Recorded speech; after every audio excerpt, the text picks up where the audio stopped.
Start recording. Excuse me, get a burp out of the way. And let's go.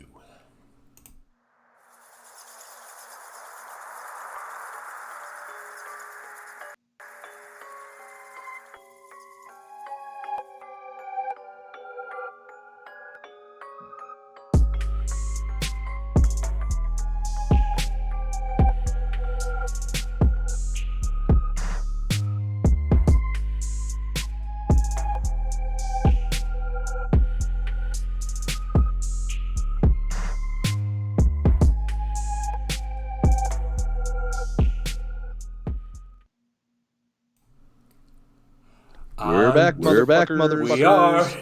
Well, we'll see. Let's see. Right, okay. Let's not get too far ahead of ourselves.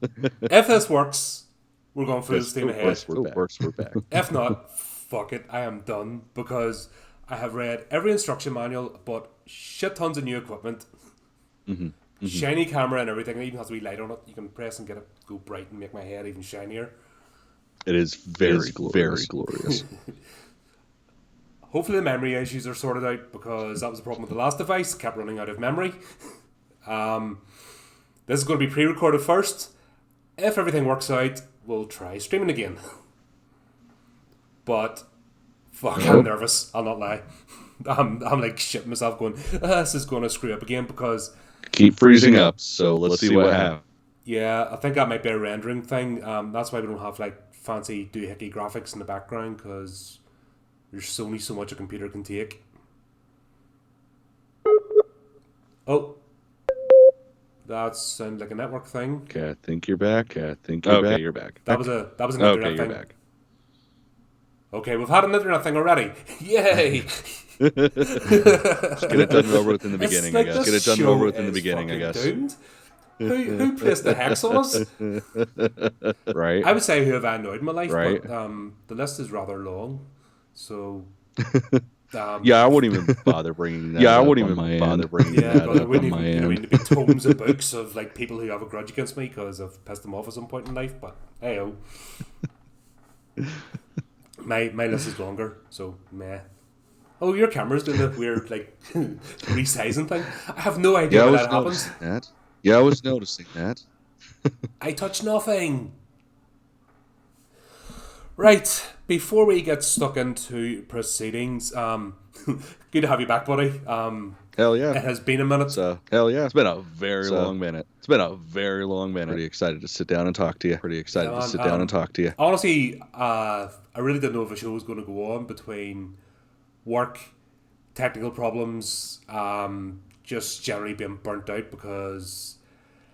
chasing after people on a daily basis or trying to make something happen when everything seems to be against you is just it's straining. But we'll keep cracking on. Hopefully we'll get the horrific tales back in. You okay? I love how I freeze when my eyes are closed. Don't blink. And what the hell's going on? Yeah, I know. I'm just gonna have to. I'm just gonna have to do this the whole time. I don't look like. Oh man, I will. One day I'll figure this out. I'm thinking maybe we'll give Zoom a go at some point. We'll set up a whole new thing and try it with Zoom, see if that's better. Because I think Skype's on its way out. So it seems like. For the graveyard.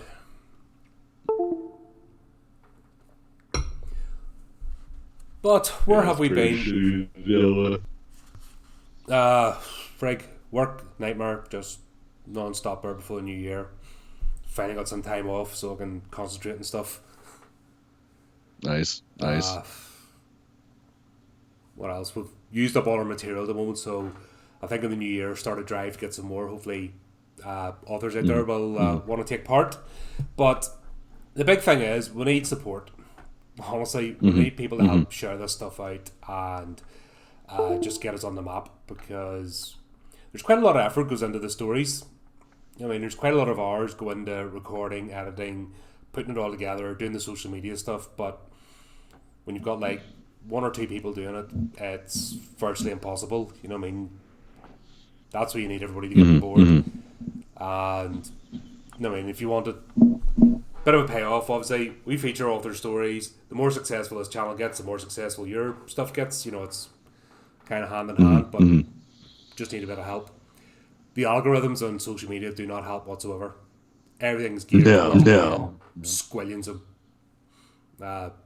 rupees or dollars or whatever. You know, it's if you don't pay them like loads of money, then you don't get seen.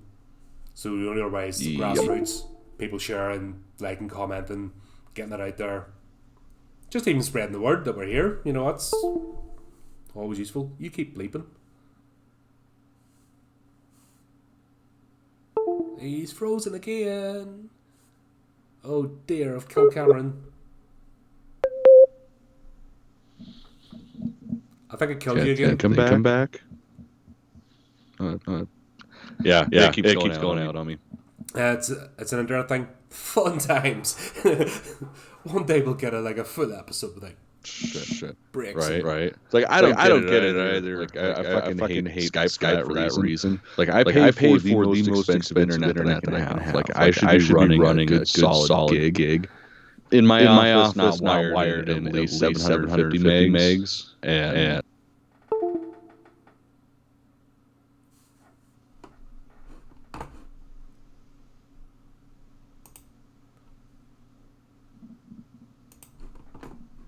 yeah, God man, that's shit. Here we go again.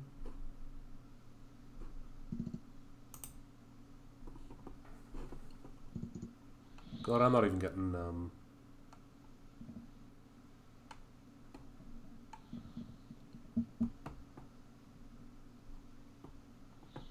yeah, so I'm pushing out about 130 megabytes a second. Yeah, that should be mine. I have a stable connection. This is the frustrating bit because we can sit here and we can talk for about 2 hours, and then the thing get wiped out, and that's where you know what I mean. When you put work into something, you want to see kind of a payoff. There's nothing worse than putting work in and then it disappearing, or breaking, or doing something random. But this is the joy of content creation and actually putting yourself out there. We're going to have these things. And it's unfortunately one of these things that we don't practice enough. You know what I mean? We do this like once a month. So like the time between each one. And I don't want to be a blogger. I don't want to be like Mr. Jump on every topic going just to hear myself. That's not what I'm about. Yeah, I don't. Oh shit. Here we go again. So I think I'm going to have intermittent Cameron. It's like bounce in and out and resize. I wonder how this is going to look in the playback. Yeah, that's weird. Right, yeah, we will. Shit, I don't know.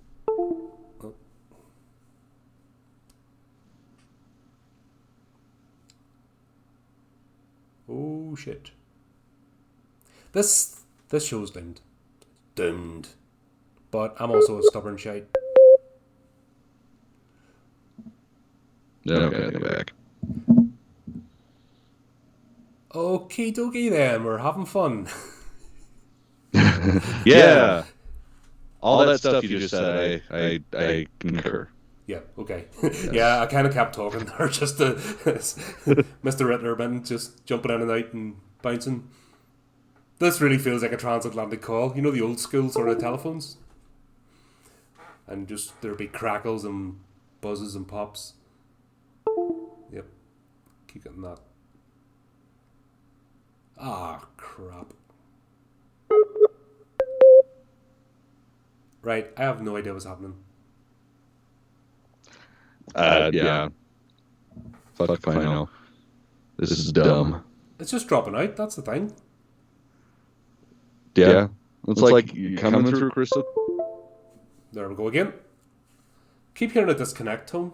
I don't know if that's being recorded. If there's any techie people out there, obviously appreciate any input because this is. I wonder if it's because obviously busy time of year, Boxing Day, people doing all the calls. Is it maybe a bandwidth thing?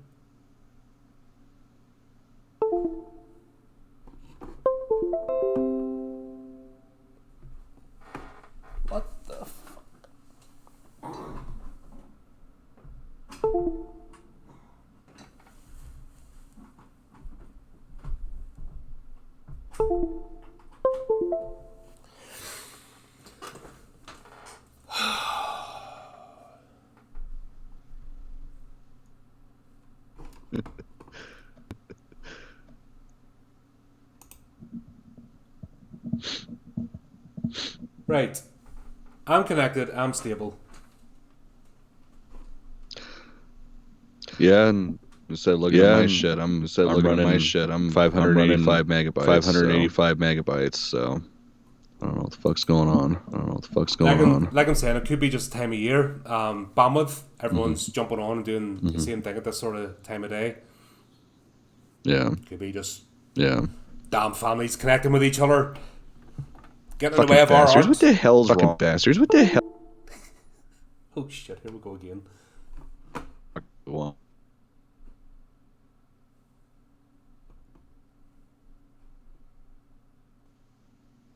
What the Right, I'm seeing movement, so we're good. Oh, of course, as I go. Of course, that's the way it works. Absolutely. Oh man, right. We'll just power through, and then we'll see if we'll get to the end, and hopefully, if nothing else, people get a laugh at our friggin' technology just arsing up. It just seems to be part of the course. Like, I'm alright with technology. I can hammer things and make them work. But I don't know, ever since I started this streaming stuff and trying this kind of thing, it just seems to have been a disaster.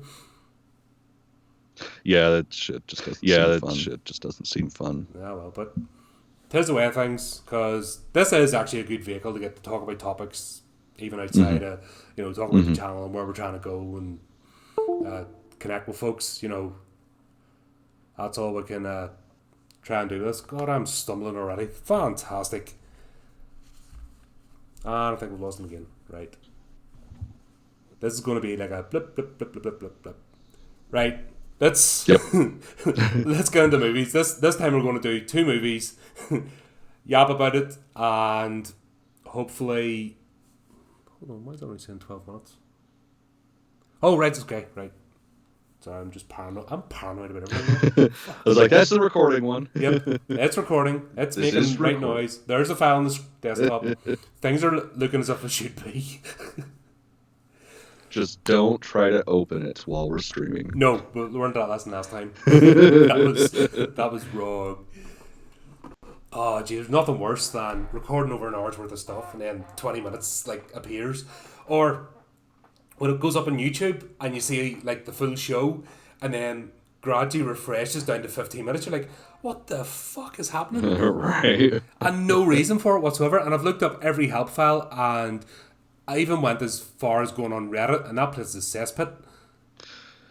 Yeah, it's very easy to fall down some really bad rabbit holes on that shit. Yeah, and fuck the other one, Quora. God, that's worse. That's just opinionated shite. I don't think I've ever been on that. No, somebody subscribed me to a newsfeed, and it just I get bombarded, and then I had to cancel it because fuck off. Oh wait, yeah, that fucking shit. The goddamn constant emails. Yeah. Every topic, not even related. You're like, well, why am I getting this? Piss off. It fucking gets me because it's I get Gmail notifications on my phone for my shop page or my shop email. So every time it goes off, I'm thinking somebody's writing the shop. It's like, God damn, why don't people just call? Oh wait, it's that fucking thing again. Never mind. Yeah, and even when you put it in spam, it's continues to come back at you. It's I don't know. Well, we're 2 opinionated arseholes anyway, but the number of other opinionated arseholes out there that just spew shite is unreal, and it is a struggle. But relying on social media for a platform when you hate social media and people is difficult. It really is. That's where we kind of stuff ourselves. But we love horror. We love watching people create at the same time. So you do what you can. Because mainstream is offering very little to fuck all right now. Pretty much. Oh god, man. Right. Let's dive into the remake. Oh god, yes. Let's do this.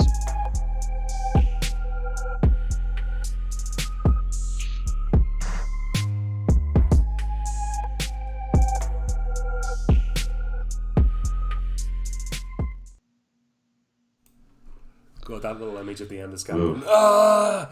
That's how I feel about this fucking movie. Oh my god. Right. I managed to go 11 years without watching this thing. And then last night it's like, we haven't watched it yet. We haven't watched it yet. I should probably get it. Fucking Amazon charged me. Those bastards. Amazon didn't charge me for the remake, but they charged me for the original.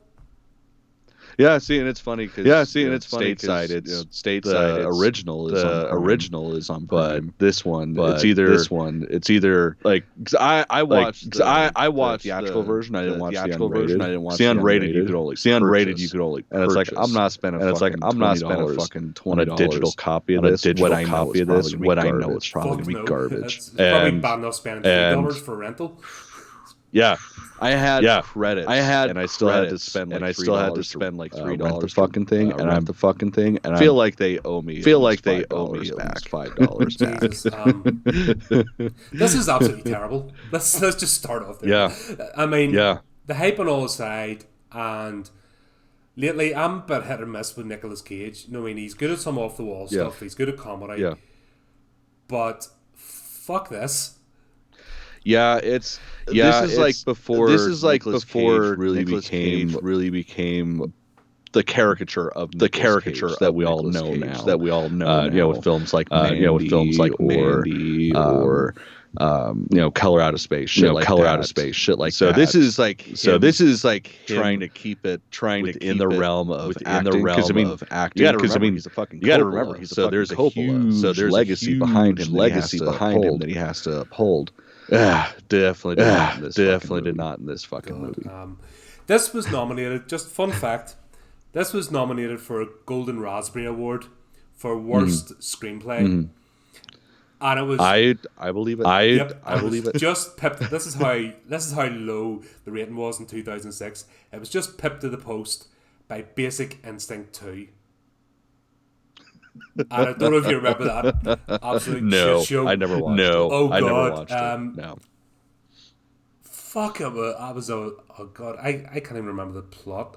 It was another inspector tries to follow on the case, and it was just it was fucking terrible. Do you remember Wealth? You know, like they did a whole Well Things series, and it was just replicating the same scene over and over again. It was like straight to DVD type shit. They were that bad. Do you remember, and what else? American Psycho 2. Do you know why they had this thing, like in the early mid-2000s, of making like random sequels for no reason whatsoever? Oh, right. And of course we're going to get interrupted again. Just have to wait for him to come back. Come on, Cameron, you can do it. Let's go. Come back to me. Cameron, I summon thee. Come forth. Come forth and talk shit about this movie. Oh, shout. That's... God, there's going to have to be some editing here. Okay, let's try this again. Yep. Can you see the screen? No. Right. But sometimes it takes a second for that to load. Okay, and I'm back. I think there's going to be some editing in this video. I think that's safe to say. There's going to be a wee bit of editing. Holy shit! Back with a bang. Fucking just. It's like that's so fucking stupid. We got a good solid 5 minutes of just 5 minutes perfect, no problems at all. And then you start talking about Instinct 2, and then it's like Instinct 2, and then it's like, get off the internet. Don't talk about that shit. Get off. Go away.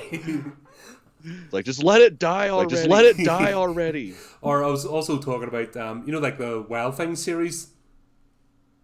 So it's like one reasonably good movie that has a bit of a twist, and then they make like 20 sequels, and they're all shit. Involving none of the original characters, or American Psycho 2, and all that kind of stuff. That was like the 2000s. Yeah. That was the beginning of the end.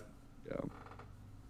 Yeah, I mean, we got that shit in like the early 90s and stuff. But at least they were so ridiculous. It was like all the Silent Night, Deadly Night remakes. Like when you get to like 4, it's not even fucking Christmas anymore. Like shit like that, it's okay. Shit like that, it's okay. Because they jumped the shark. Because they jumped the sharks in the second movie, so they already know whatever. They already know whatever we want. Do whatever the fuck we want. But 3 and 4. But oh my god. Yeah. Like the first two are genius. The first two are funny. Fuck yeah, the first one. We watched that shit at least once a year at my house. Once a year at my house. So good. And the second one was good. It was comedy. You know, it was comedy horror at its finest. And then I don't know what the hell happened to those other two. They were horrendous. Just yeah. But same, we're on the theme of shitty movies. Oh my god! Right. So yeah, this is just universally panned, and quite rightly so. The original with Edward Woodward and Christopher Lee, there was at least a subtext, and it was the whole because like witchcraft was still illegal up until 1952 in the UK. Damn. And it was playing on that. Damn. And there's still the throwback between Christianity and paganism because this country, set of islands, you know, it's a really unique. You have to understand the British Isles and UK and the melting pot that it is, and that right back to pre-Roman tribes, you know, and the impact of the Roman Empire and the fact the Roman Empire only got so far into Britain before it stopped. You know what I mean? And that was because of the Pictish, the Praetorian tribe. You know what I mean? There's just such a mad mix here of indigenous people that create these set of islands, and this battle still goes on today, funny enough, because you still got the battle between Christianity, paganism, and then everything else from the rest of the world just got thrown in just to fuck things up. But everyone's kind of got drawn into the original war, if that makes sense. Yeah. And the first, the original Wicker Man draws on that and actually does it very well. Because there's still Burning Man ceremonies here. You know, throughout the country. You know, I mean, you're still traditional pagans, like in every sense of the word. It's very strange, you know, in modern day. And it's not internet people just doing it as a gimmick. They're legit, you know, pagan sites here, thousands of years old. You know, still holy sites. And actually, back home, there's a place called Struel Wells, and it's an original pagan site, and Christians have actually taken over like part of the park and trust, and then there's a fight between Christians and pagans when they go to hold the rituals there. It's really, really strange, and it's hard to imagine. I want to watch that shit. But that's still going on, and that's with the first movie, and that's why it's still watchable today, even though it's aged. You see Edward Woodward's character, like devout Christian, being thrust into this world, you know, lured, and that whole theme, and God, Britt Ekland's bum is still, even this day, like, you can't beat, like, all plastic. You can go to the gym 5 times a day if you want and have all the plastic surgery, but there was natural beauty. But that's, you know, it was so well done, even right up until the end. Like, the horror, even the Wicker Man, it looked genuine. It didn't look like a CGI fest, you know. Amazing movie, you know. Horror House, Hammer Horror again, you know. Pulls it out of the bag. Always got the atmosphere. Might have had the effects, but they always had the underlying tone, which makes these movies last so long. Then we get this. This feels like early to mid 2000s horror remake. Just plain and fucking simple. All they did was draw on the name. And then the very end of the movie, they had the Wicker Man. The rest was just definitely there. But they even made him putting him into the Wicker. I know we're jumping to the end of the movie, but fuck. There's a whole lot of nothing. Nothing beginning and in between. Even putting them into the Wicker Man, they made it convoluted. Like the way they used the pulley system and magically like lets go of his legs and comes out with no snags or doesn't pull the thing over. Like the first one was basic and believable because they had to literally carry him up in there and tie him, and it was believable. Yeah. And I've actually seen these things, today. Place Norma does it every year, the Burning Man ceremony, and they're believable that people have actually put time and effort into building them. Yeah. But that one was just even at the end lost any of the original horror. Yeah, definitely. Yeah, definitely. There was no at least in the last one, or in the original, you get that suspense, you get that tenseness, you get the tenseness. Oh God, it's actually going to happen. There's no turning back. With this, it's just like, can you do this any fucking faster? Just kill him already. Just kill him already. Get it done. And then it didn't even let you finish there. No. This movie had to carry on, but we'll talk about that in a minute. But right, answer me this, because maybe I'm a bit stupid, but I watched the movie and then I had to scroll through. What the hell was the station wagon scene all about? What purpose did that scene serve? Fucking who knows? Who knows? I mean, of course that's like the catalyst to get him want to investigate this. But at the same time, it's not. But at the same time, it's already his fucking ex-wife reaching out to him. Like. Now, if it had been a tragedy, he didn't need that. He was going. If it had been just a tragedy, that made him susceptible, and then the savior complex, because he failed, would make sense. But it was definitely unnecessary. It didn't add anything to it other than him going back and forth with hallucinations. Was there someone in the car or not? Because I'm maybe a bit stupid, but was there actually meant to be somebody in the car? That's what I've been trying to figure out the whole time since I watched it. I couldn't even bear watching it the second time. I'm sitting scrolling through for snippets and back and forth and going, where the fuck's this getting resolved? Yeah. Also, if that's a major mystery and there was a truck driver, involved as well, everyone would be looking at this. But it just happened and got brushed under the carpet and make no sense. No, it's like there's nobody in there. And their car wasn't registered to anybody. Which doesn't happen. It's like, that shit. There's gonna be a name on it. There's gonna be a name on it somewhere. There's always a serial number on the engine. There's even if the plates are different, there's always a way to identify a car in this, especially even 2000s. There's always a way to do it. That was fucking stupid. Yeah, that was fucking stupid. If I had just been, and I actually scrolled back to make sure there were different actresses, because I know they kept flicking at the hallucinations, but I just had to double check to make sure. Yeah, there were definitely two different actresses playing those parts between the wee girl and I forget what, Rowan. Yes, it just didn't make any sense, honestly. They could have just had a good guy. That could have been a scene without the tragedy. Just being a nice, honest cop. Which, if you looked at the original, the way they set up Edward Woodward's, police sergeant character, they set him up, upstanding community policeman, righteous, virtuous, all that kind of stuff, and it's set up quite well without things exploding. So when you have to have something exploding in the first 5 minutes of a movie for no reason, you're in trouble. Yeah, I mean it's appreciated because everybody loves explosions, but it's a really bad gimmick. It's that is still, I'll say, the mystery of this movie, but it's the only sort of thing that's like, what was that about? And then we see, he's in recovery, he gets all these letters. He gets a letter from his ex, Willow. In fairness, the handwriting was very nice. I'll give it that. It was fucking beautiful. I'll give it that. They must have spent their budget on a calligrapher, because beautifully scripted, wonderful, not even a crinkle on the paper. At least put a bit of effort in there. So we'll give them that. Okay, there's a point for you. Definitely. What's his face? I didn't even take down the director's name. Oh, he did.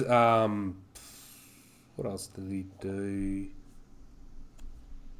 Oh shit, I did write it down. Neil LaBute.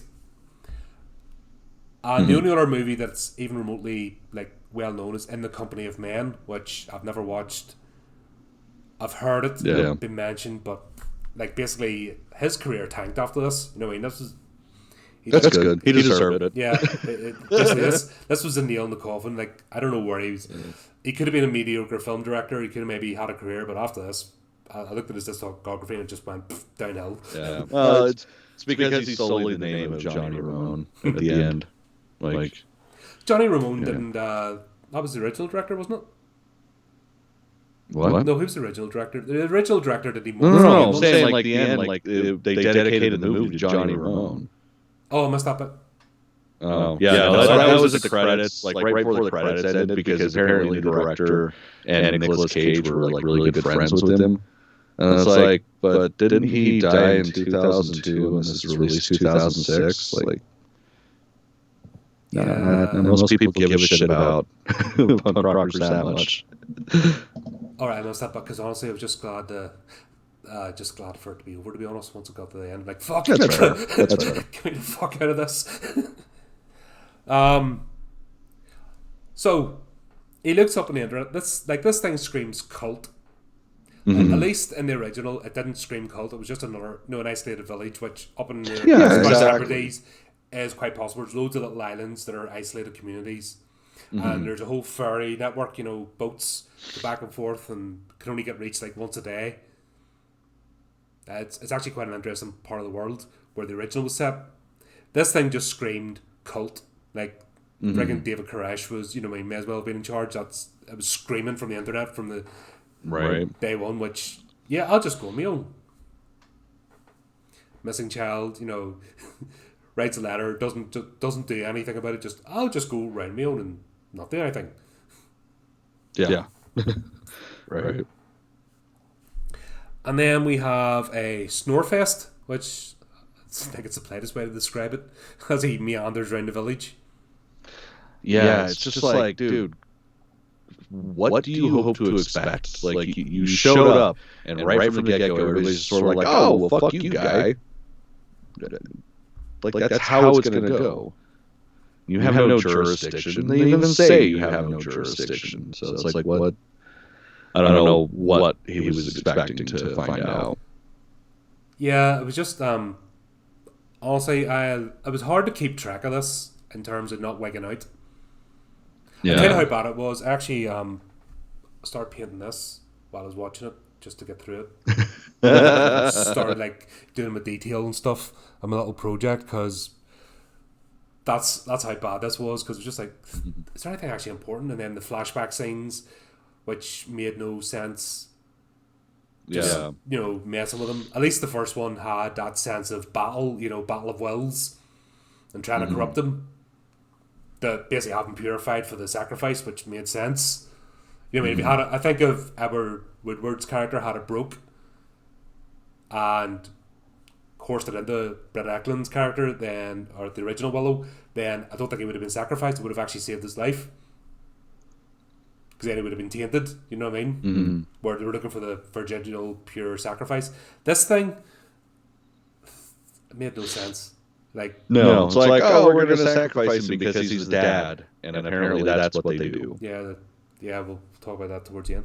And then it got interesting. I thought they were going to do something different. The swimming scene, where he found the coat and ended up getting locked in a underground friggin' drainage thing. Like, well, it was a flooded crypt, is what it was. Was that? I don't know. Like I said, I really struggled to pay attention during this movie. Yeah, so that was like the original crypt of the island, and then the fucking what's her bucket was telling them, oh yeah, it was flooded, so that's why it's locked. All right, I can't even remember. Cool. Honestly, I was struggling through this, and then I was like, he's now in the water and he's swimming, and then he's getting locked in and he's getting let out again. Why? Yeah, that was my problem with this movie. Was there was so much shit that he was like hallucinating, and it's like, I get it. He's on antipsychotics. That's what's in his fucking pill bottle. but there was so much. Oh man, this really intense thing happened. Just kidding, it was a dream. It's like you can only do that so much before the movie becomes just unbearable. Mm-hmm.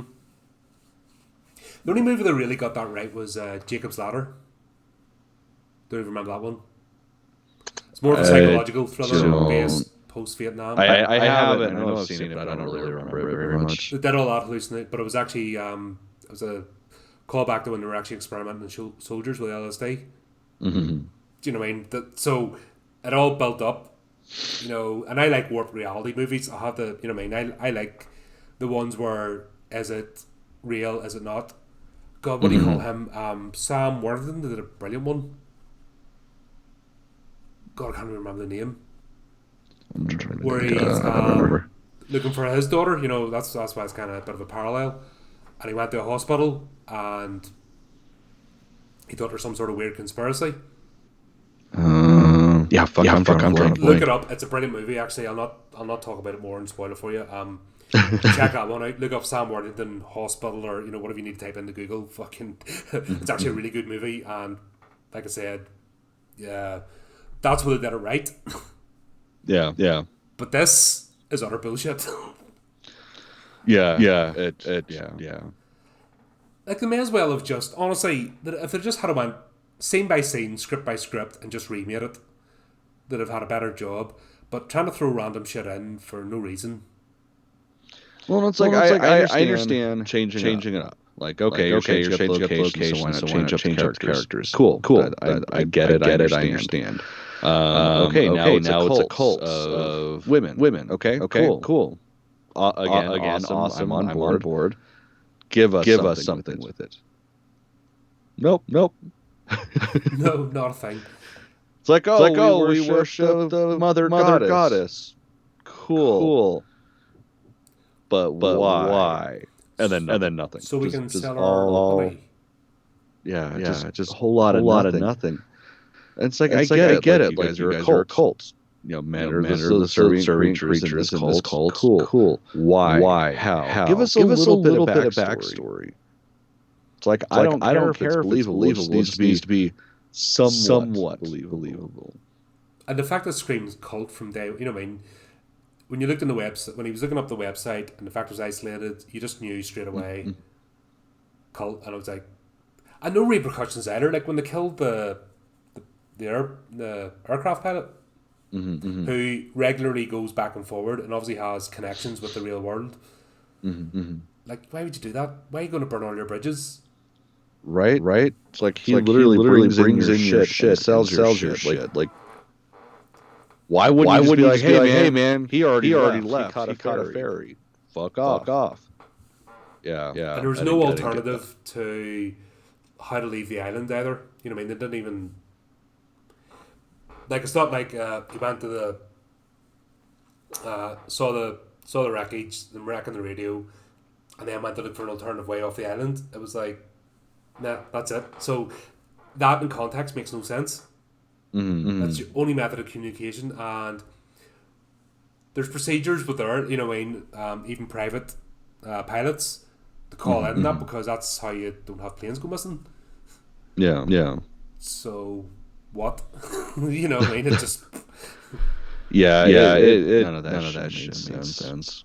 And him constantly checking his phone. It's like, dude, you got there, you didn't have service. Why are you checking this entire time you're there?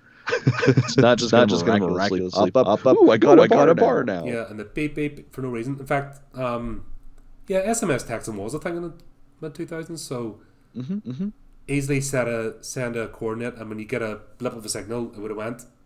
Instead of this over-dramatic, you know, it just... Well, plus having to fucking open it. Like, there's you know, I remember because I've had a flip phone, but there's this little bitty screen on the front that would tell you time and your signal. Yes. You don't need to open it to find out. You just look at it. It's like, nope, still no signal. It's still a thing with people breaking phones as well, instead of just taking out the SIM card and throwing that bit away. You know, the whole dramatic break the phone, throw it in the bin. You know, it's like, pop out the SIM card. This thing doesn't track anything. It's the wee microchip. Exactly. But, yeah, dramatic. And that's the thing. When you try to be over dramatic for no reason, what the hell do you expect? Fuck that. This was so hard to watch. I mean, there were definitely some good parts. Like, let's be honest. Like him punching motherfuckers. Like that shit was hilarious. That was cool. That was like when he walks in on the I don't know the shop owner or whatever, and just fucking lays her out. I was laughing my ass off. Like I started to tear up. I was laughing so hard. She's a big time voice actor. Done a lot of animated stuff. I believe she was originally from a show called Falcon's Crest. I don't know if you remember that. That was like a weird soap opera, what did you call that? Dynasty and Dallas, those type of. That type of genre.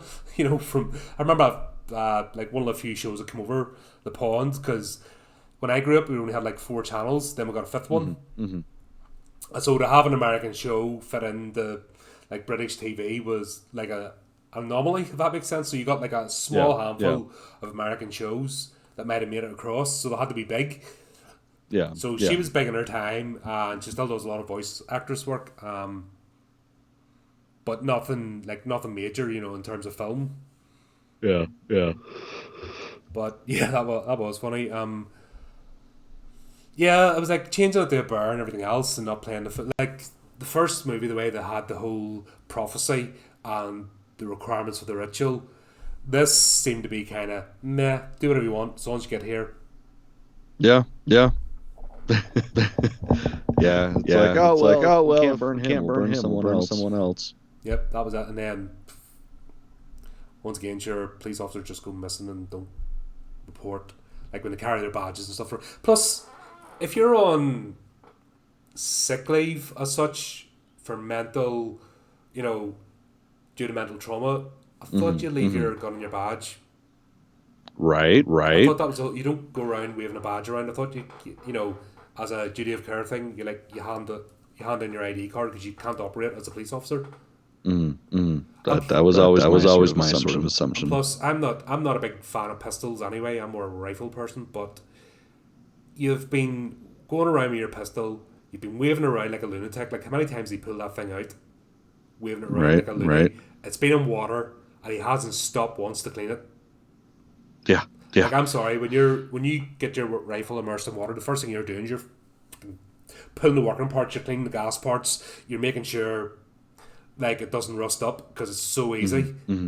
Just. Well, not the end. He doesn't even he checked his gun multiple fucking times throughout the movie. And then the end of the movie when he's going to actually use the fucking thing, doesn't bother to check it. Can't tell. Oh, this is a lot lighter. Yeah, like when I wonder if I don't have ammunition. Ammo's heavy. When you have to carry ammo, it's heavy.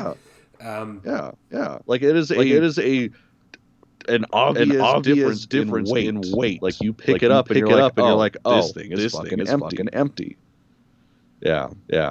But the way he was waving around, you know that old saying, if you play with it too much, you go blind?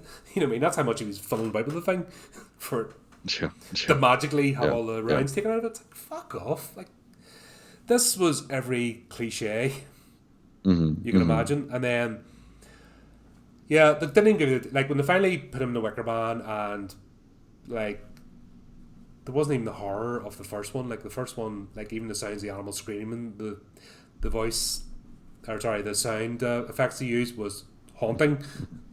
This was like, meh. You know, you might have got a bleat and stuff and that was it. Pretty much. But it didn't end there. No, it did not. No. Let's set up for the sequel. This guy was hopeful. Yeah. You have to say that for the director. He was full of hope of getting another 3 sequels out of this. Definitely was. Let's dispatch the women to find more victims, because this makes and they specifically went for cops, but that was so stupid. Hey, where are you going after this? Home, my apartment. Can you take me with you? And then the movie ends. Come on.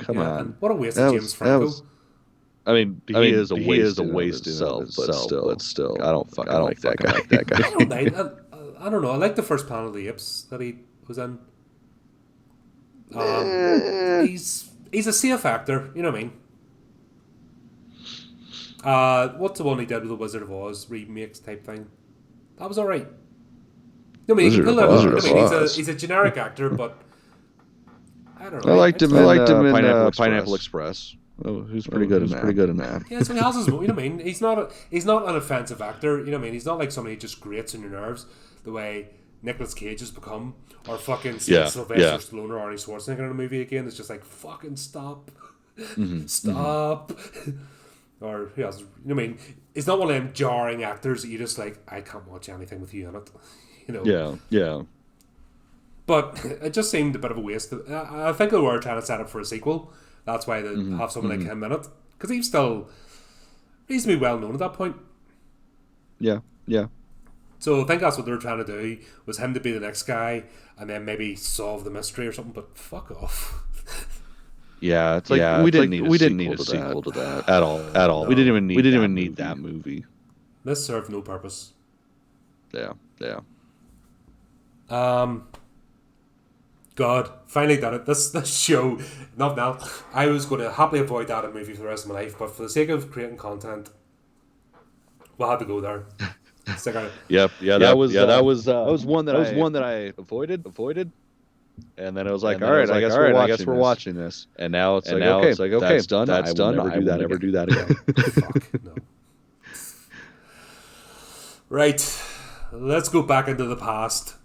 Hell yeah. Let's get with the vault. Yeah.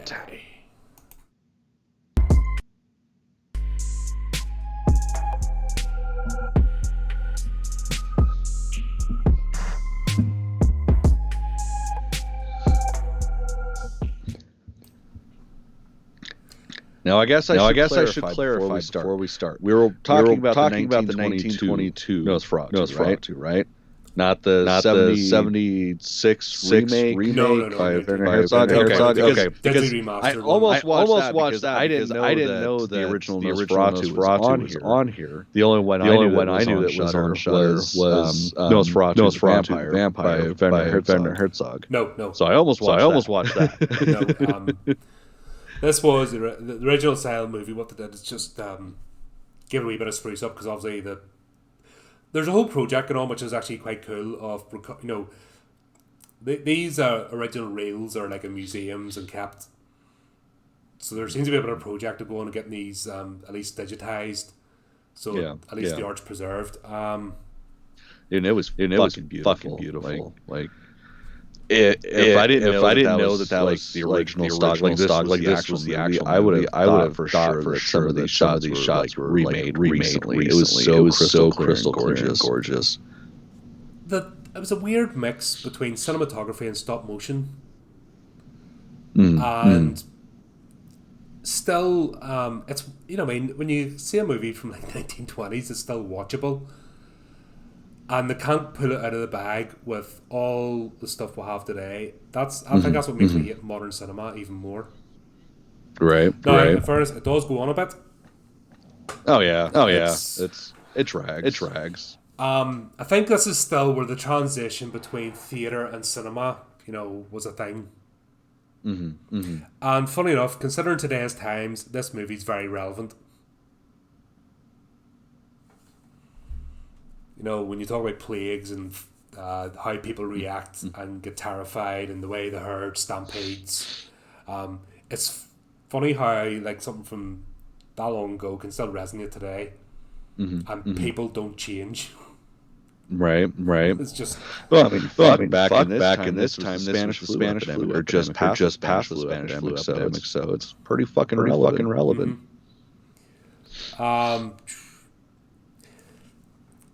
Starting off though, there is a lot of comedy in this at the beginning. Oh yeah, especially with the fact that everybody's playing for the back seats, like the cheap seats. So fucking funny. Like just really heavily emoting, and so much drama with the eyes. I fucking love it. Yeah, but that's what I mean. This is the transition between still using theatre actors who use it performing live on the spot, this new medium, which was still a bit of a, what is this? This is not too long after like the original Flash. The old poof with a neon. What was that stuff that used to ignite? Oh shit! I should do more research before doing this stuff. Fuck. I might sound like I know what I'm talking about. But technology, it's still rapidly progressed from that's how you took a photograph to actually moving pictures, and obviously there's this change in culture trying to adapt to this. Oh my god, the lighting was amazing. Yeah, definitely. But this is effectively, it's Bram Stoker's Dracula just with a wee bit of a twist. It's essentially going through this same story. Few niggly points, but generally when you think of this and the time it was made and the effort and the fact that you can watch it today and still get something from it is just amazing. But Hutter the Nutter, I call him, the character Hutter was he's like over the top. He's an absolute that guy was a fucking twat. He's a moron. Yeah. Like his wife is obviously they put her down as fragility, but she obviously got mental health issues. And he comes up with the flowers. Oh, why'd you kill the flowers? And he's like, ah. Like, you're like, what the fuck is this? I can't blame her. It's like, why would you castrate those beautiful things? Fuck you. But the way he just like, his old face expressions of, it's okay, I just killed some flowers for you. Yeah. And if he knew that about his wife, you wouldn't do it. Yeah. He's a pretty shitty husband. I'm a pretty bad one myself, and I still know better. I'm not talking about, fuck you, me, saying can't say a word. Yeah, but just starting that off, it was just like, oh my god, you're a plank. You're an utter plank.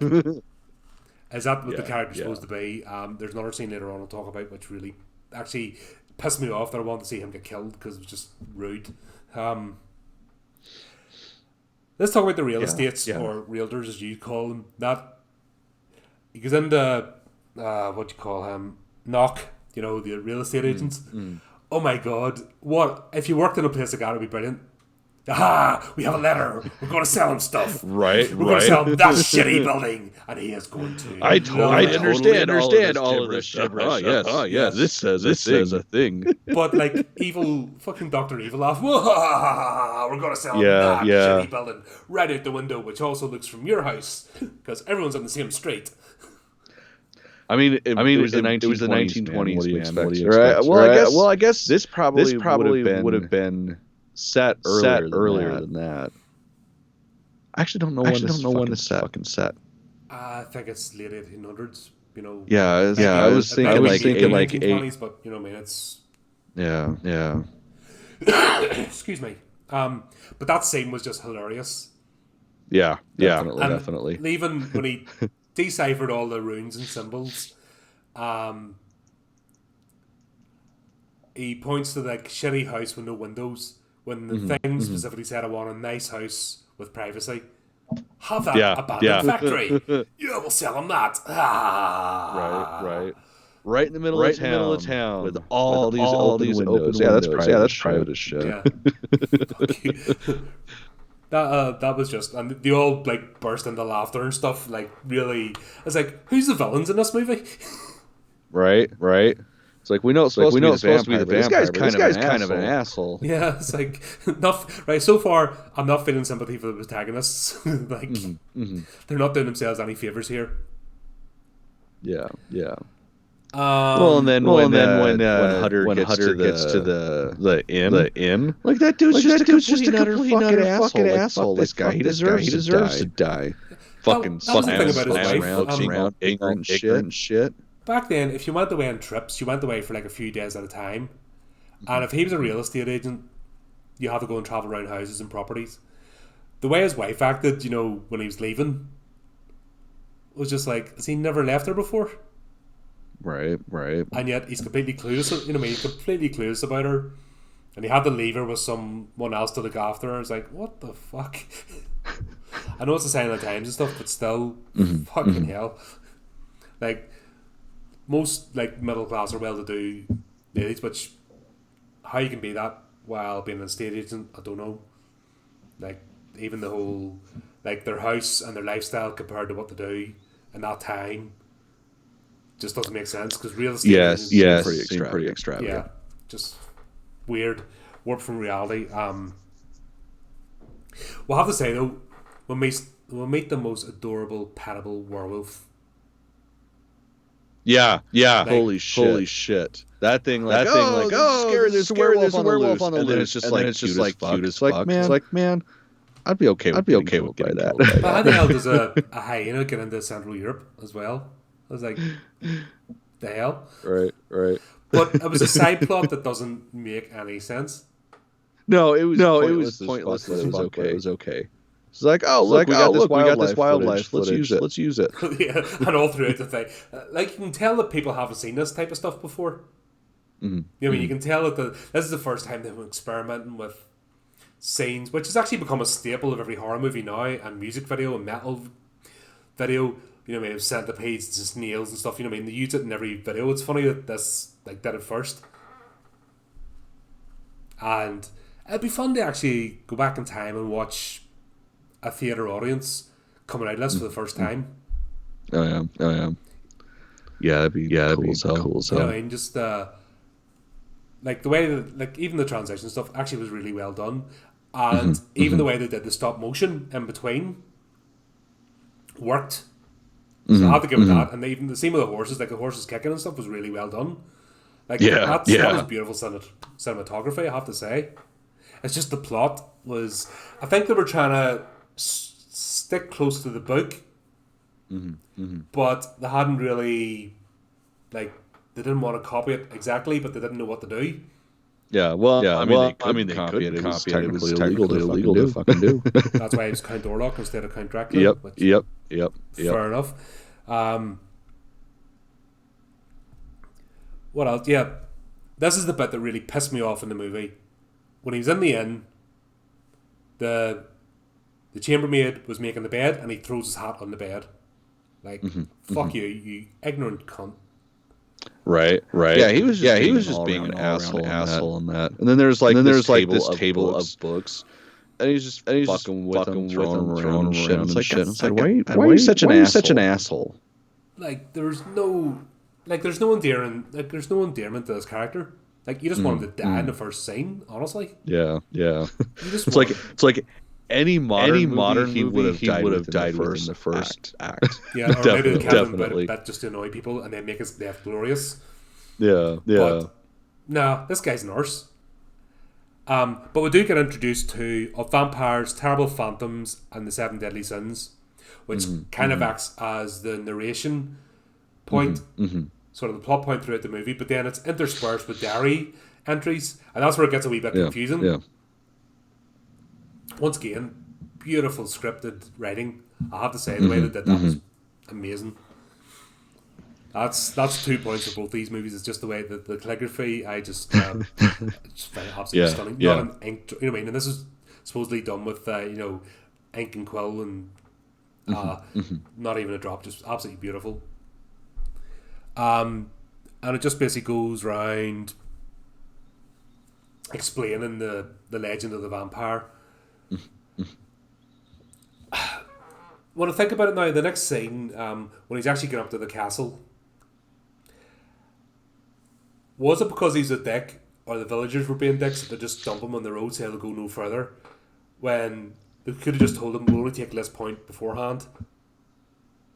Right. It just seemed a bit of a weird, no, we're not going, no, don't go this far, we go here now, it's up to you. And then he goes skipping through the hills, which... God, the guy's a moron. Yeah, why wouldn't you? It's like, okay, well, you guys. Did he skip, we're off to see the Understand why small-minded simpletons are so scared. Yeah, God, this guy's a plank.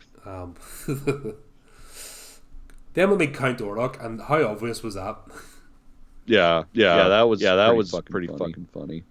It's like, here's some random guy showing up with a black carriage and black horses that are covered up. He's covered up.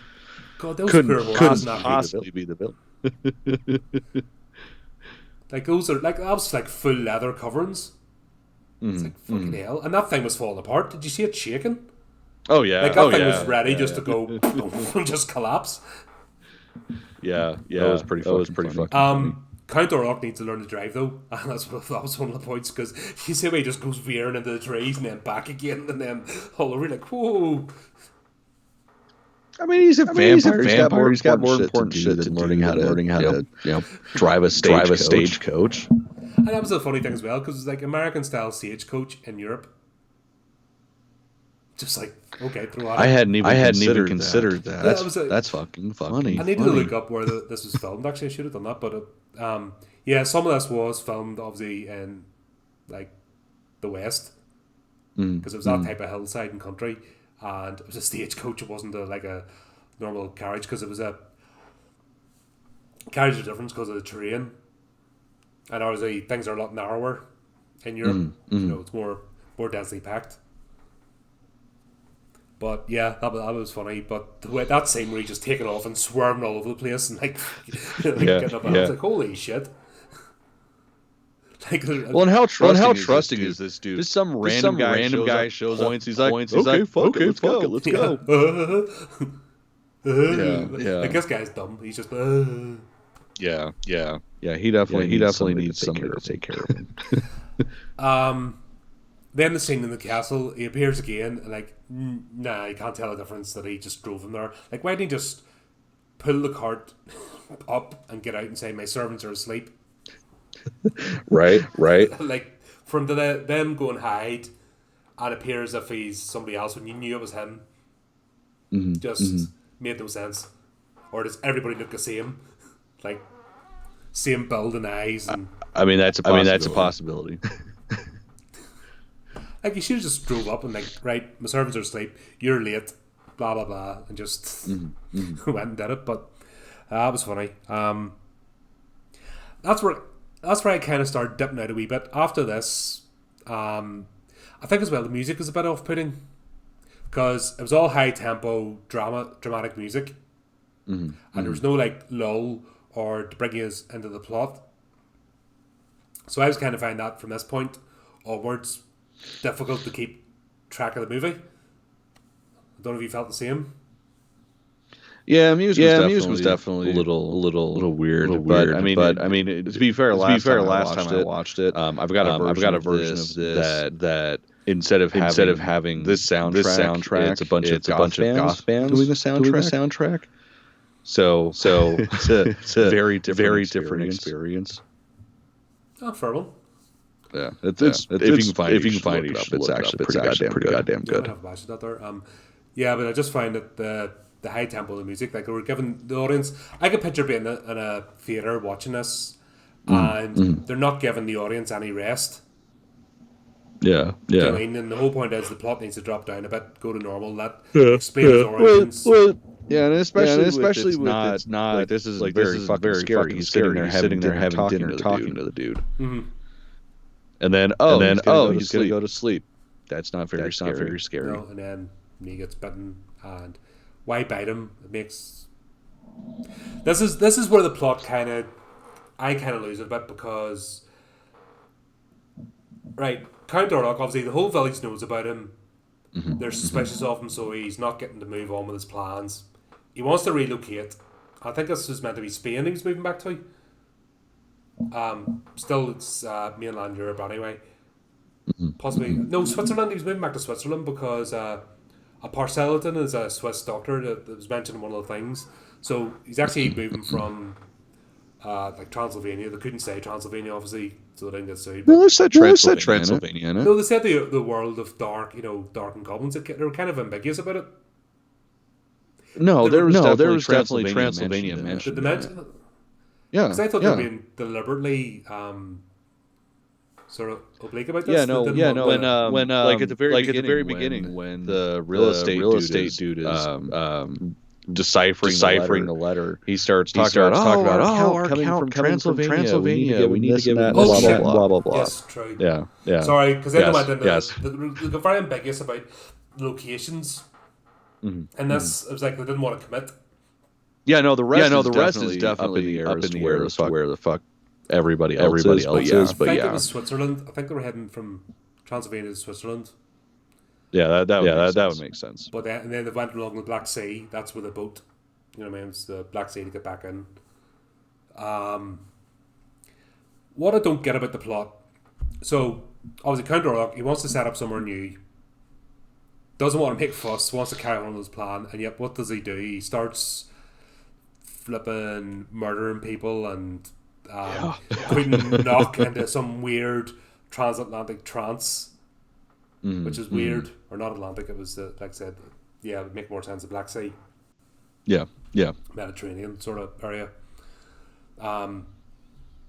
He sees a picture of Hutter's wife, and then decides he has to have her, which is fair enough, because that was like the Lucy character, you know what I mean? He's kind of superimposing that he sees some sort of kindred spirit, and that was the only medium people had, so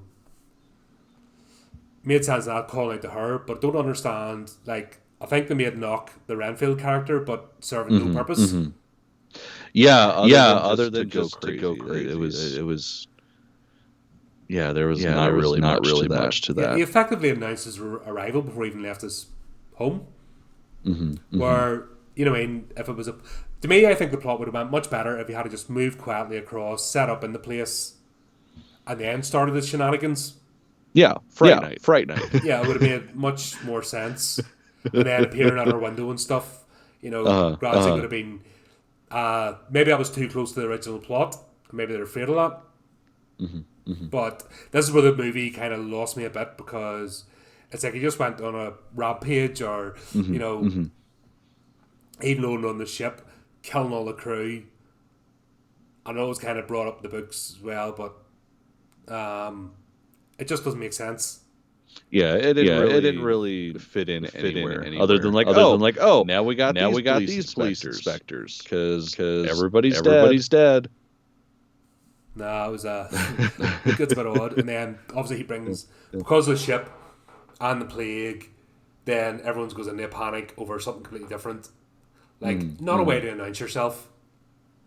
Yeah, definitely. Not. I mean, it isn't because there's a plague going on. Everybody needs to hide. Everybody needs to be careful. When really it's a fucking vampire. So it's like nobody's necessarily going to point a finger at him. He's just going to be some random guy that pops up at some point. You know, if he hadn't died or whatever. But it was a little weird. Yeah, but then times like that's when people are suspicious of strangers. So like I said, it just I know they're trying to create drama, but it just didn't. You know, that wasn't cohesive. How cool are the scenes with him carrying the coffin though? Yeah. Like when he was stacking up to actually go to the ship. I was like, I could see a vampire just doing or that. Or even on the little canal boat. He's on a canal boat, standing upright with a coffin under his arm and going across water. Like that was amazing. Yeah. Pulling that off without tipping over or losing balance, and even if that was like, cardboard wasn't really a thing, but say that was balsa wood, you know what I mean, they would have had to have made that out of balsa wood at least. That thing's still sizable and unwieldy, empty. He's just got under his arm, balancing on a boat. Like, that was amazing. Like, tell me an actor who could do that today. Right. Apart from the tall man, the guy who plays the tall man, of course. But talking about Angus Scrimm. Yeah. I mean, he definitely can't do it. Actually, the first scene when he picks up the coffin himself, like, that was amazing. Yeah, but he's dead. But he's dead. So but yeah. That's the only other actor. He definitely couldn't do it. No, I mean, the only other actor I've seen do anything believable like that was Angus Scrimm. Yeah. I mean, that was the most terrifying. That was how you start a goddamn movie. I love Phantasm. Boy, you play a good game, boy. Yeah, that's good shit. But we digress. So obviously, Count Orlok, maybe Count Dracula would understand time differences and when the sun's meant to come up, and not just be like, or when he bit Hutter, did he catch his dumb disease? Do you think that's what happened? Because he bit Hutter? Is that the moral of the story? Maybe. Don't feed dumb people? I believe that's what it is. Well, I mean, because that's part of the vampire mythology. Whatever they consume, like becomes part. Like if you're a vampire, and you drink someone's blood that's drunk, you get drunk. You drink someone's blood that's on drugs, you get fucking high. So I mean, it's not that far of a stretch to think. Oh, he's now an idiot because he drank from an idiot. Yeah, because that was I'm sure you've played Vampire the Masquerade, and if you play a junkie character, then you have to go and roll the D6 to see if you can go and find the right victim, because you have to go and feed and get your fix. Fun times. Role players, they're something special. God, I had to actually ban White Wolf Games for my gaming club because of the infighting that went on and people taking it too seriously. I had to actually ban them for like a month or so to people calm the fuck down. Oh, that's funny. It was shocking. Like I'm a war gamer, so it's like roll dice, hit things, and take things off the table. Yay, happy. But role players, oh my god, they like take it to another level and like proper fall out with each other and stuff. Never got into that. Oh, you're not listening. Werewolf's more fun actually. Play Werewolf if you're ever going to try it. Stay away from Vampire. Fucking Jesus. Bad. But yeah, obviously, Counter-Log, he got dumb disease. Yeah, 100%. That's his ultimate demise. He became a dum-dum. Because I know I'm going to go in at morning time to meet the object of my fixation with all the windows open and the curtains, and not notice the sun. I mean, it was black and white. So I mean, how could he know? It wasn't even black and white because he used different filters. No, I know. Actually, that's really good use of filters in this. Yeah, because it was very clear. Because of course, all the lighting had to be a certain because of just early ages of film and the fact that you have to have such high contrast to show. So having those screens go in front every time. That was I love that. That was actually really clever, and like it was ahead of its time. Let's be honest. Yeah, 100%. Well, and to think about it, that shit would have been done in the theater. So back in the day, when you actually had a projectionist, that would be somebody doing in front of the lens, transition. Like that wasn't on. I did that at school. I used to work on the stage lights at school, and that was the thing. You had your filters, and you had them ready, and you when you had your preset ones, and then you mixed the colors. So you had obviously your primary colors, and then you kind of mixed. But then you had ones like you made side light. God, what was it called? There was a term for it, but that was your, you made one on the stage because you had your house lights up the top. You set them permanent colours with the freaking plastic. Because you had to get up there with a ladder and put it in and check with the sheet. And it was like, did you put one sheet in or two sheets? Because if you put more than two sheets in, then it went too dark. It messed up. And then obviously you had your little X with the chalk in the floor where your main spotlight went to tell the actor. Fucking hell, it took it really serious at school. It was unreal. I was involved with pantomime for years, with like church groups and stuff. It was just same thing. You're just getting the lighting just right and mixing about with it and like the backdrops. So I can appreciate the amount of effort went into this. When you see like movies from the 1930s onwards, actually didn't do it as well as this. Look at your Charlie Chaplin types and the original Lauren Hardys. There was no subtlety there whatsoever. It was just pure black and white, like monochrome. But this actually made an effort to put in atmosphere. Yeah. Well, even little things, even when the thing that I loved when Orlok was taking him up to the place, and he was going really fast. They flipped the negative so that you were seeing a negative of the negative. So everything was like contrasting shit. So it looked all ethereal and spooky and shit. It was like that's fucking genius. Yeah, just ahead of its time. You can understand why this has got still such a cult following today. It's seen as the standard for cinema. You can't argue with that. This was ahead of its time. There was a will to create You know what I mean? As much as we've made fun of the plot points, you know, but it wouldn't be a show if we didn't, let's be honest. Yeah, exactly. Yeah, exactly. Come on, you're not getting off that easy. I don't care. You're a classic. You've been around for 100 years. Fuck you. Fuck you. You didn't get that right. And I can't even say we judge it by modern standards, because fuck me, look at the state of film today. It's like... Yeah. At least they made an effort at it. I think what else? Why kill the crew of the ship? That, like, causing that unnecessary panic just made no sense before arriving. If he had arrived quietly and then people not believing him, you know, like the old classic of there's a monster. No, there isn't. No, you get the one person that knows, and everybody else thinks you're full of shit. So that's how they get away with it. Yeah, but this is like the minute he vanishes, the Black Plague disappeared with him. Everyone rejoiced, and that was it. Cue the end, you know, kind of just, you know, it was like a theatrical ending, curtain down. Oh no, it was still it was fun to watch. It really was. Oh yeah.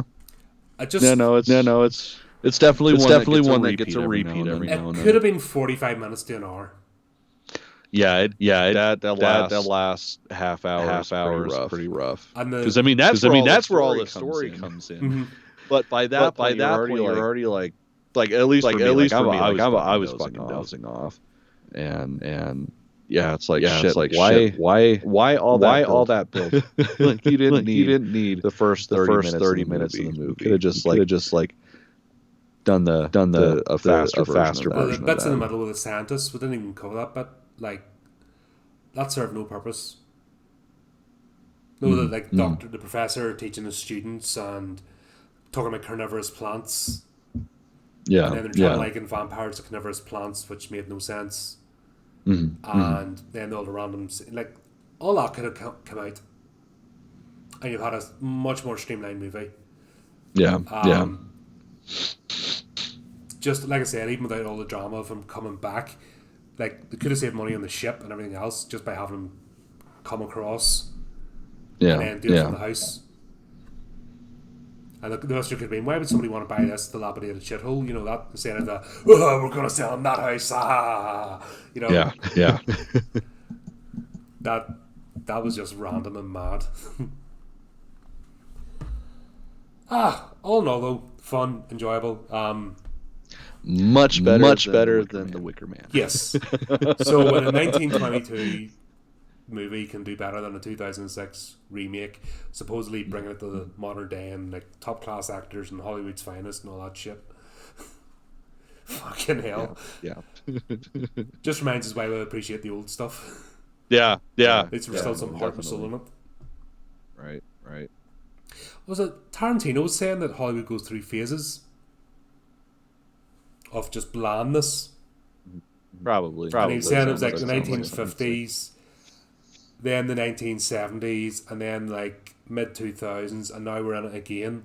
And he says it goes through a cyclic nature of just mediocre nonsense getting churned out, and then you get like a decade of inventiveness again, you know, bringing back out. It's actually, I can't remember what interview it was. It was quite interesting because he's what I would regard as one of the last artists, you know, in terms of directors. You know, somebody actually wants to make something and not just churn out stuff.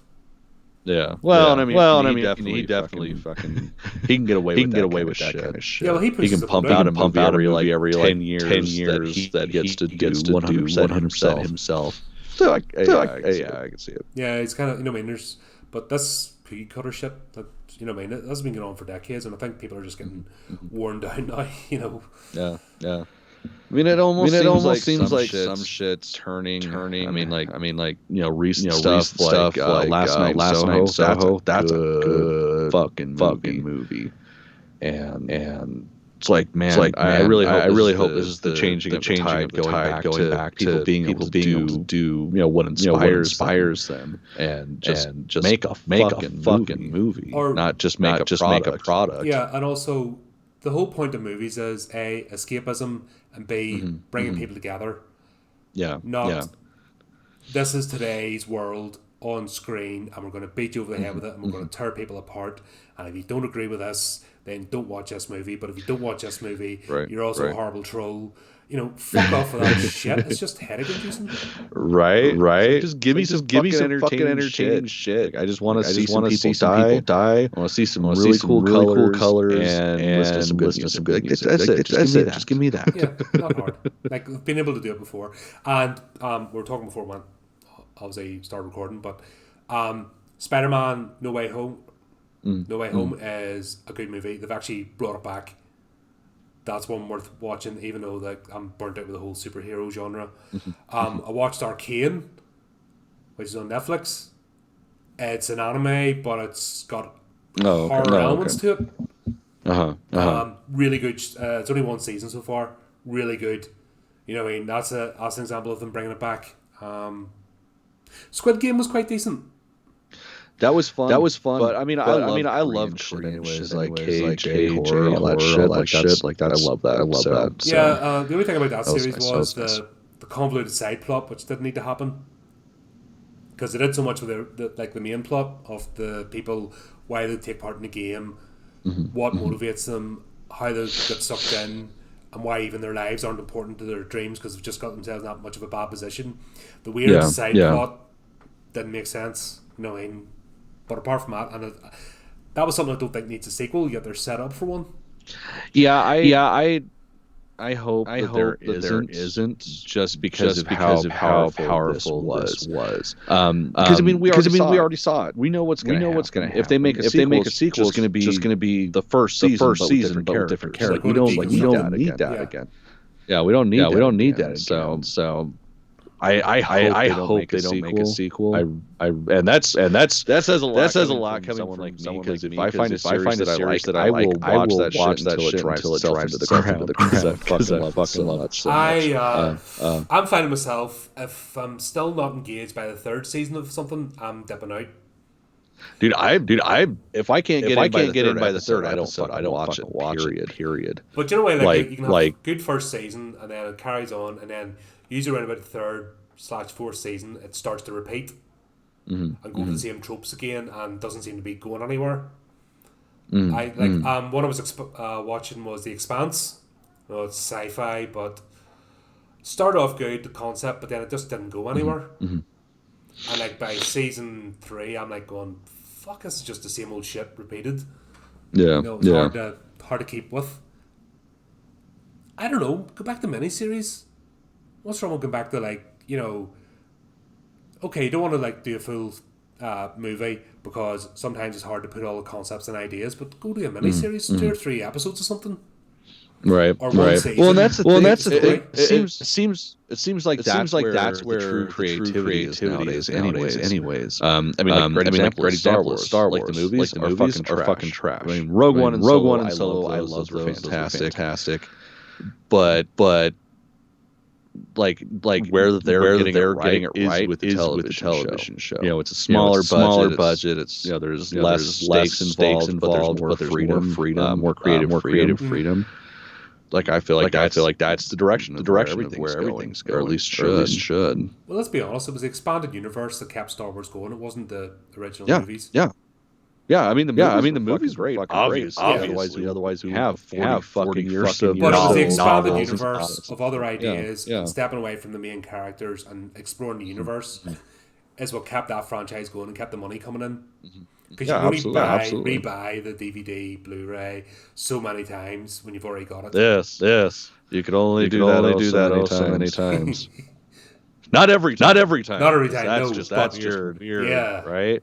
Yeah. But it was the books, the comics, the game. It was all the extra stuff that kept money coming in that kept it going.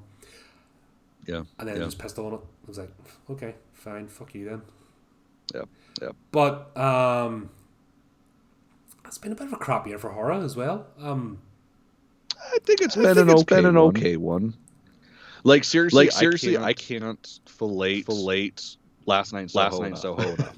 If you haven't had a chance yet, you should.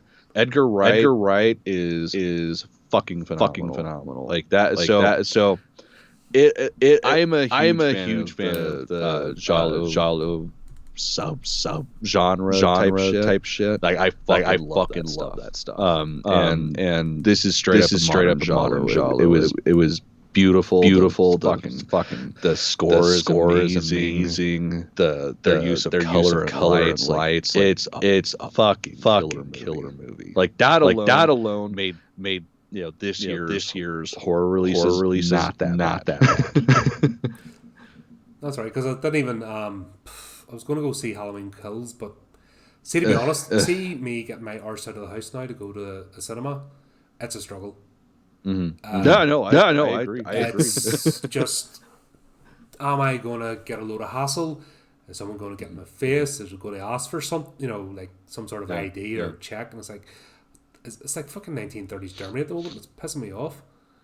There's a reason why I carry brass knuckles with me everywhere I go, because you never know who's gonna fuck with you. Yeah, at the moment the mob is rabid, and you look at somebody the wrong way, and it's just this whole atmosphere. It just doesn't. You just don't want to be part of the world right now. It's shit. Yeah. But I can't justify paying YouTube £15 to rent a movie. I can't justify that. I'm sorry, but having the money or not doesn't make a difference. You can't justify paying that sort of money for like a 3-day rental on a streaming platform. It's especially when you know it's just going to be garbage anyways. Regardless of what quality it is, how good your internet is, it's still going to buffer, it's still going to pixelate. And I mean, you're spending goddamn dollars. You might as well spend that to get a movie ticket. Well, I can get a pass for the same price, a monthly pass.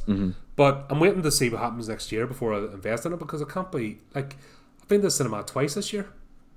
One to see Ghostbusters Afterlife, which was actually a decent movie.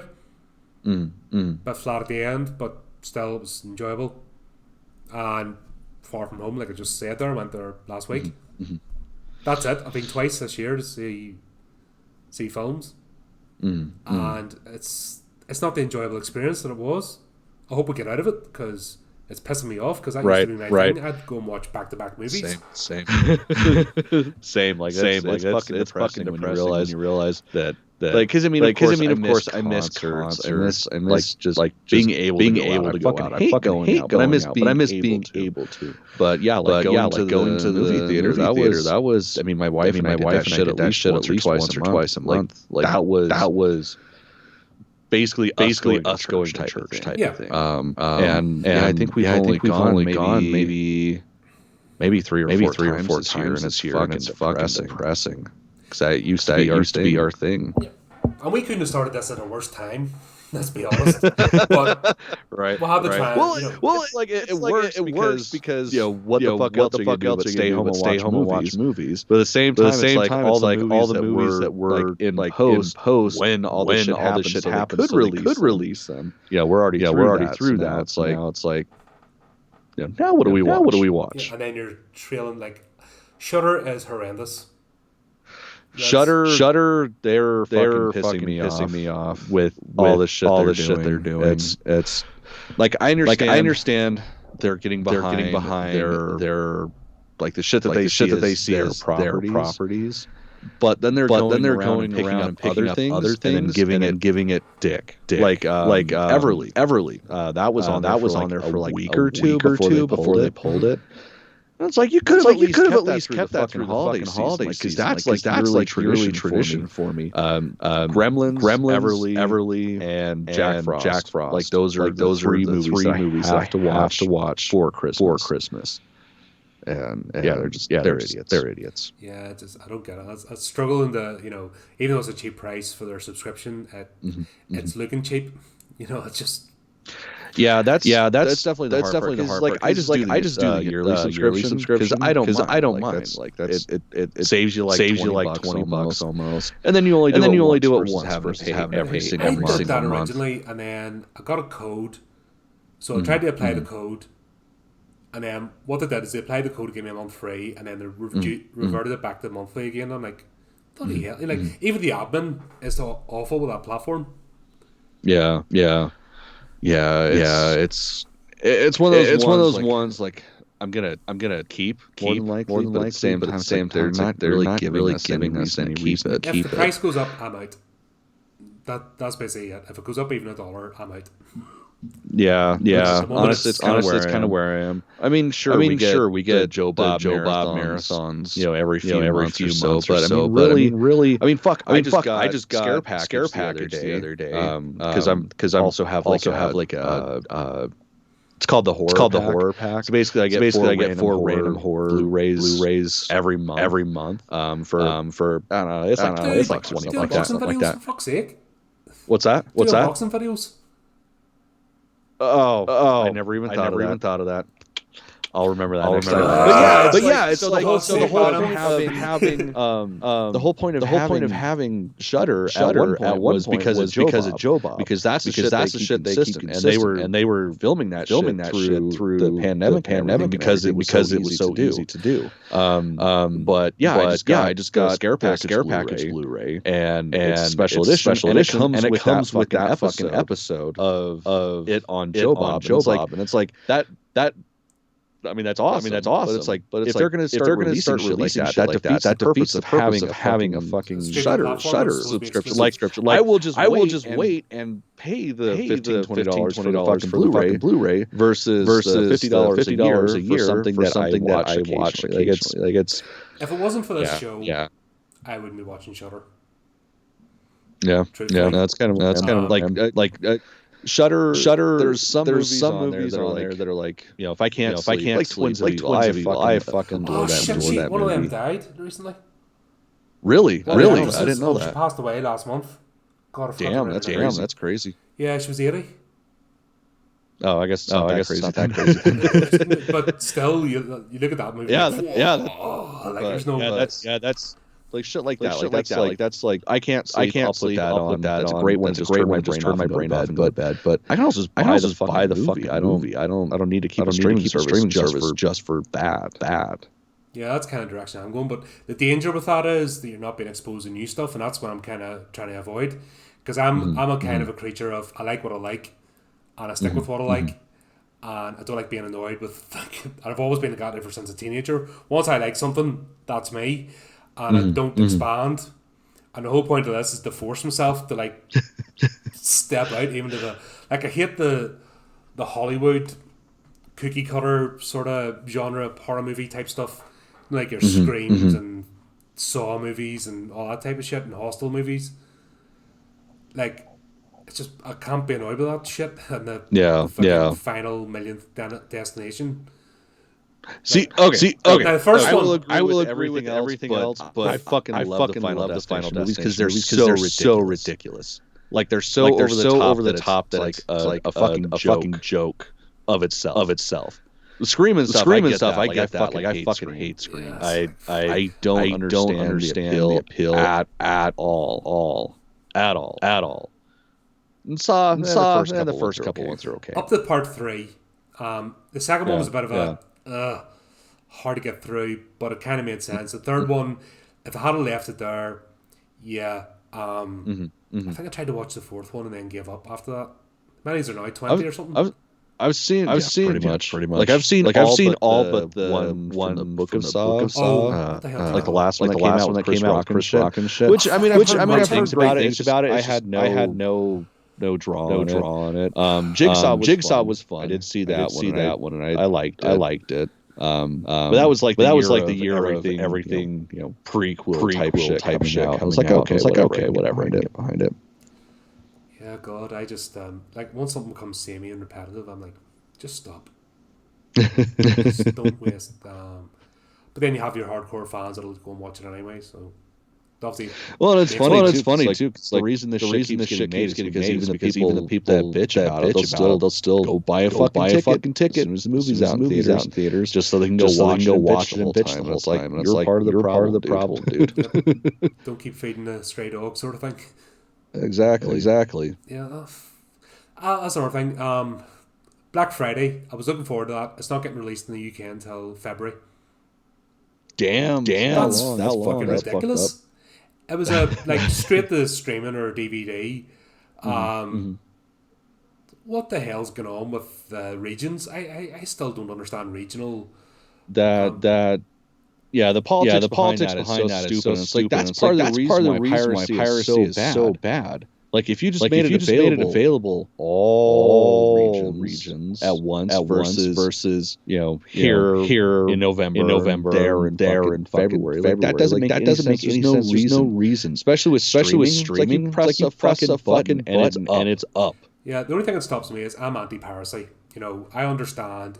Same. Yeah, I won't do it. The number of jobs that go into making a movie or a TV show, not just the actors, you know what I mean, but the crew hands, people driving, even like the cars, catering, woodworker, everyone that's involved, because it is an industry and it provides loads of jobs. And I don't agree with something that's going to, if you go and do a day's work, you're entitled to a living. That's my thing. So I don't agree with like bootlegging stuff. Yeah.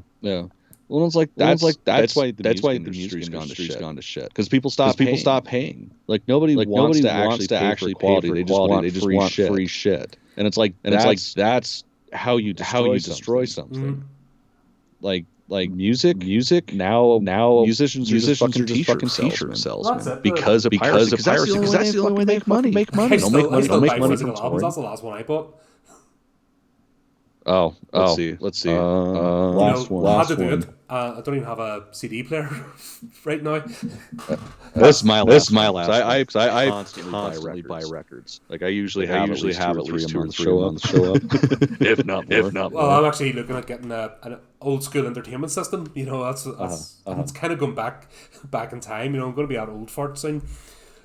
My office, if I move the camera around. This is the only section that there's no records. I've got a record cab, shelving unit over here, one right here, one right there. I buy a lot of music. Just right, but it's still that's how you keep something alive, or that's how you actually appreciate an album. Just putting everything in a homogeneous mess and digital format, you don't actually listen to the albums anymore. Yeah, and you don't get you might pick out individual songs, but albums have themes, and that's how you get the flavour, and that's kind of being lost. It's the same with movies as well. I'm definitely thinking just get back to physical medium and not waste it. I'm getting sick of these. I think we've talked about this before, but unfortunately most of us been cut out, so that's doing it for the first time. All the streaming services kind of killing media as well, movies the same way. Well, I mean, it was a ritual. It's just like listening to a record. There's the act of actually grabbing it, and you're holding it, and you put it in the player, and then everything else shuts off, so you can experience it. And now it's you press a couple of buttons on your phone the whole goddamn time. Yeah, it's not a thing anymore. And I fall victim to it all the time. I'm not obviously above it, but I mean if I put on a Blu-ray versus just putting something on Netflix or something, I'm more apt to pay attention to the fucking Blu-ray than Netflix. Yeah, and there's something like the old school. Remember when before like doorstop delivery, you would go to the record store. When the album was about to be released, or the movie was about to be released, you would go to the store. Some of my favorite experiences at the record store was being a minor sneaking out of my house in the night because they were going to have a midnight release party. So you walk the 2 miles through the back roads, nobody catches you. You sneak up to the fucking record store, you have pizza, you grab your album, then you hoof it home so you can listen to it. It was a thing. Even if you didn't agree on everything, you met people of a similar mind for that moment. And that, I think, is also part of a society that we've lost. Everyone's got entrenched in these absolutes of everything, where you can like the same band but be completely different people. But for that moment, you're buying the same album, you're queuing up, you're all excited with everyone else, and there's that bit of, oh, we're together. New movie comes out, like I miss the old video stores like Blockbuster and all that, Right. You went in, there's experience, you got the horror section, it was all the cover, the artwork, the effort that went into it. Like even now you don't, like it's a generic cabin in the woods or the tree or the landscape. I mean, there's no effort now even in the covers for movies. Well, and you can't even tell the difference between what movies what. This must be the orange and blue motif. Okay, which one am I getting? Yeah, exactly. Yeah, it's so fucking stupid. I think we need balance. I love technology. Technology's great. We couldn't do this. Yeah, absolutely. There's nobody's ever saying here, don't shun or don't embrace technology and move forward. Yeah, but I think we need to remember that we're tactile human beings, and we require experience outside of just a digital world. Fucking Zucker twat with this. Oh, I'm gonna build a computer algorithm we could all live in it. Fuck off. Yeah, fuck that. I don't want to assimilate to that shit. Sorry, but the here and the now and the actual, physical experience of the world is what makes you alive. You're just a carbon copy otherwise, and I think we need to get back to that. Yeah, absolutely. Everybody's so in such a rush to be a part of the matrix that they just give up on everything. I don't get it. Like give me a little piece of land in the middle of nowhere, and my library. I'd be happy. I'd be a happy guy. Absolutely. So there we go. We've solved the world's problems. Yep. At least we had a stable connection to do that. Yay! Fix the world. Yeah. Fuck yeah. Still give me spinner. Right. I suppose we may wrap this up, and hopefully, I've got nearly 2 hours again. Hopefully this is going to stay because I'm going to. This last ever since I came back, it's been clear. So see if it's recording. But I think we got there. Hopefully this all goes right. We've solved a lot of these issues, and fingers crossed. We can move forward. Start reaching out again to the authors. Hopefully, guys want to get involved. Keep the show going. Keep creativity going out there. That's what this is all about at the end of the day. Yes, please. Haven't recorded shit in months. We need stuff. Yeah, we kind of had a major dry spell there. And there was no point trying to push with all the problems we're having and stuff. There's no point trying to push people and then having them waiting. It's not fair. So, wee bit of a balancing act there again. But hopefully we'll get back to things.